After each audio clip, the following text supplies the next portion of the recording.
агар дар рафти бозӣ дарвозабонҳо ҷароҳат бардоранд ва ё ин ки корти сурх гиранд, тренер маҷбур мешавад ки футболбози майдонро дар дарвоза гузорад. Дар чунин лаҳзаҳо ҳамеша шавқовар аст дидани он ки чӣ тавр ба ин дарвоза рақибон бештар зарба мезананд, то бифаҳмем ки ӯ дар нақши дарвозабон чӣ гуна аст. Дар барномаи имрӯза барои шумо маҳз ҳамин гуна лаҳзаҳоро ҷамъоварӣ кардем. Бинобар ин лайки қиматбаҳои худро гузоред агар бароятон шавқовар бошад. вале пеш аз оғози барнома мехостам ки ҳамаи шуморо бо иди Саиди Қурбон табрик гӯям. бигзор Аллоҳи бузург ба ҳаматон беҳбудию саломатии қавӣ, хонаободӣ, дар корҳоятон муваффақиятҳои беназир ва сарбаландӣ ато намояд. аз лаҳзаи хело ҳам ҷолиб оғоз мекунем ки моҳи январи соли 2020 рух дод. ин ҳодиса дар дивизиони сеюми Туркия дар рафти бозии Усак ва Эрген рух додааст. соҳибони майдон 2-0 ғалаба карда истода буданд, аммо дар охири бозӣ ба дарвозаашон пеналти таъин карда шуд.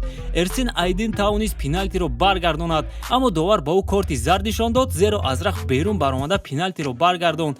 пеналтии такрориро ҳам Айдин баргардонд, аммо довар боз онро ҳисоб накарду бо ҳамон сабаб ба дарвозабон дуюм корти зардро нишон дод. ҳамин тавр ҳимоятгар Левент Айктук дар дарвоза истод ва аз рӯи қоида пеналтиро баргардонд. мегӯянд ки пеналти лотарея аст, аммо тасаввур кунед ки то кадом дараҷа футболбози Эрген бетақдир будааст, зеро 3 пеналтиро зада натавонист. шавқовар аст, аммо шумо метавонед аз якум кӯшиш тугмачаи подписатсия ва лайкро пахш кунед. агар тавонед, пас дар амал нишон диҳед. танҳо дар даври охири марҳилаи гурӯҳии Лигаи Чемпионҳои соли гузашта Аталанта тавонист ба плей-офф роҳ ёбад. дастаи италиявӣ метавонист тезтар ин корро кунад, аммо Кайл Уокер ба онҳо иҷозат надод.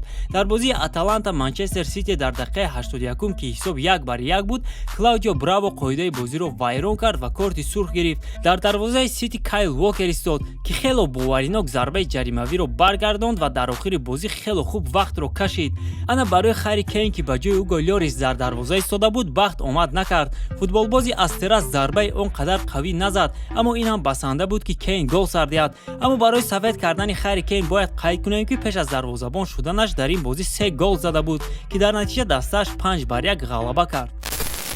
шумо варзишро дӯст медориду мехоҳед ки тамошои рақобатҳову бозиҳоро боз ҳам ҷолибтар кунед?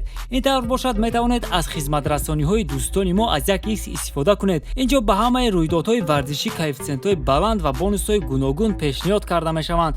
агар шумо то он регистратсия накарда бошед, пас баръакс ба шумо хушхабар дорам. ҳангоми регистратсия агар дар ҷои промокод калимаи ташвиқро истифода кунед, пас ба шумо то 1140 сомонӣ бонус медиҳанд. имкониятро аз даст надиҳед. ссилкаи бозӣ дар комментария. Дани Алвес дар карьераи худ дар беҳтарин дастаҳо бозӣ кард ва қариб ҳамаи ҷоизаҳои имконпазирро ба даст овард ва болои ҳама ин ӯ ҳатто дар дарвоза ҳам истодааст. 3 сол пеш Алвес дар бозии ПСЖ зидди Сошот дар дарвоза истод. аҷиб аст ки парижиҳо дар дарвоза футболбози на чандон калонро гузоштанд, аммо ба ҳар ҳол Алвес фурсат пайдо накард ки гол сар диҳад, зеро ин дар анҷоми бозӣ буд. дар охири моҳи августи соли 2014 футболбози дастаи Лудогореци Болгария Косми Моци як муддат яке аз машҳуртарин футболбозони Аврупо шуд. коре ки Моци анҷом дод то ӯ ҳеҷ кас карда натавониста буд, хусусан дар мусобиқаи бонуфузе чун Лигаи Чемпионҳо. дар бозиҳои интихобии Лигаи Чемпионҳо Лудогорец бо Стяо вохӯрд. дар бозии аввал руминиҳо дар майдони худ 1-0 ғалаба карданд. ҳодисаҳои ҷолиб дар бозии ҷавобӣ рух доданд. дар рафти бозӣ Вандерсон тавонист як гол зада бозиро ба қисмҳои иловагӣ барад. дар дақиқаи 107 барои қоидавайронкунии дарвозабони Лудогорец корти сурх гирифт ва ҳамин тавр дар силсилаи пеналти дар дарвоза ҳимоятгар Косми Моци истод. аввалин зарбаро худи Моци ба ҳадаф расонд. ана баъдан бошад ба ҳама маҳорати дарвозабониашро нишон дод. ӯ 2 пеналтиро баргардонда дастаашро ба марҳилаи гурӯҳии Лигаи Чемпионҳо баровард. агар ӯ дарвозабони Аргентина мебуд, пас Месси ҳозир 3 карат чемпиони Копа Америка шуда буд. онҳое ки финалҳои Копа Америкаро бо иштироки Аргентина ва Чили тамошо карданд мефаҳманд ки ман дар бораи чӣ гап зада истодам. Младен Петрич ҳам ҳамин гуна қаҳрамони дастааш шуд. ӯ дар бозии Базел зидди Нанси дар марҳилаи гурӯҳии Лигаи Аврупо тавонист пеналтиро баргардонад, вақте ки асосии бозӣ ба анҷом мерасид ва ҳисоб 2-2 буд, аммо дар дақиқаи 90 дарвозабони Базел қоидаи бозиро вайрон кард ва аз майдон берун шуд. Петрич дар дарвоза истод ва пеналтиро баргардонд. ҳамин тавр дастааш тавонист мусовиро нигоҳ дорад. ба ҳамин монанд собиқ футболбози Ювентус, Интер ва Галатасарай Филиппе Мело дарвозаашро наҷот дод. Соли 2012 Галатасарай дар меҳмонӣ аутсайдери чемпионати Туркия Элязикспорро шикаст медод, аммо дар охири бозӣ меҳмонон каме болидахотир шуданд ва дар натиҷа дар дақиқаи 89 дарвозабони онҳо Муслера маҷбур шуд ки дар ҷаримагоҳаш қоидаи бозиро вайрон кунад. Дарвозабони уругвайро дар дарвоза нимҳиматгари бразилӣ иваз кард ва хеле моҳирона пеналтиро баргардонд. аммо на ҳама вақт футболбозони майдон метавонанд ҳамчун дарвозабон дастаашонро наҷот диҳанд. дар бозии даври якчорниҳои ҷоми Англия дар соли 2008 Манчестер Юнайтед бо Портмунд вохӯрданд. бо ҳисоби 0-0 дар дақиқаи 76 дарвозабони девҳои сурх Томаш Кушек дастаашро дар ҳолати 10 нафара гузошт ва ба футболбози Портмунд пеналти туҳфа намуд. Рио Фердинанд дар дарвоза истод ва рафти тӯбро тавонист мушоҳида кунад, аммо сейв анҷом додан натавонист. дар он бозӣ Фердинанд дигар гол сар надод, аммо дастаашам гол задан натавонист. он сол Портмунд ғолиби ҷоми Англия гардид.